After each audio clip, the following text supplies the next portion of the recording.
सभी से रिपोर्ट कर रहे हैं हमारे bureau chief Ishtiaq Ahmed Chachar. Director social welfare Amjad Javed Lashari की क़यादत में डायरेक्टरेट सोशल वेलफेयर सभी में शजरकारी मुहिम का इनेकाद किया गया, जिसमें फॉरेस्ट ऑफिसर अल्लाह वसाया डोमकी, ग्रीन सभी के बानी मलिक खुदा बख्श दहपाल और सोशल वेलफेयर सभी के तमाम स्टाफ ने भरपूर शिरकत की।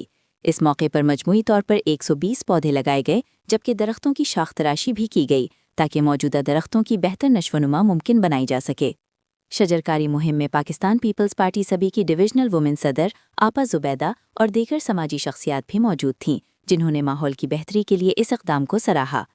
इस मौके पर मीडिया से गुफ्तगू करते हुए director social welfare Amjad Javed Lashari ने कहा कि दरख्त लगाना सदक़े जारिया है और ये माहौलियाती आलूदगी के खात्मे के साथ साथ आने वाली नस्लों के लिए एक महफूज और सरसब्ज़ माहौल की ज़मानत भी है। उन्होंने कहा कि ज़्यादा से ज़्यादा दरख्त लगाना वक्त की अहम ज़रूरत है और हर फ़र्द को इस कौमी मुहिम में अपना किरदार अदा करना चाहिए। उन्होंने मज़ीद कहा कि सोशल वेलफेयर डिपार्टमेंट सभी की जानिब से शजरकारी मुहिम का सिलसिला जारी रखा जाएगा ताकि शहर को सरसब्ज़ व शादाब बनाया जा सके। आखिर में शहर भर में दरख्तों की शाख तराशी के लिए अमजद जावेद लाशारी ने अपनी जानिब से ग्रीन सभी के बानी मलिक खुदा बख्श दहपाल, फॉरेस्ट ऑफिसर लल्ला वसाया डोमकी को 5 अदद कटर भी दिए। ताज़ा तरीन खबरों और तबसरों के लिए voice of Makran YouTube channel, Facebook page और व्हाट्सएप चैनल को फॉलो और सब्सक्राइब कीजिए।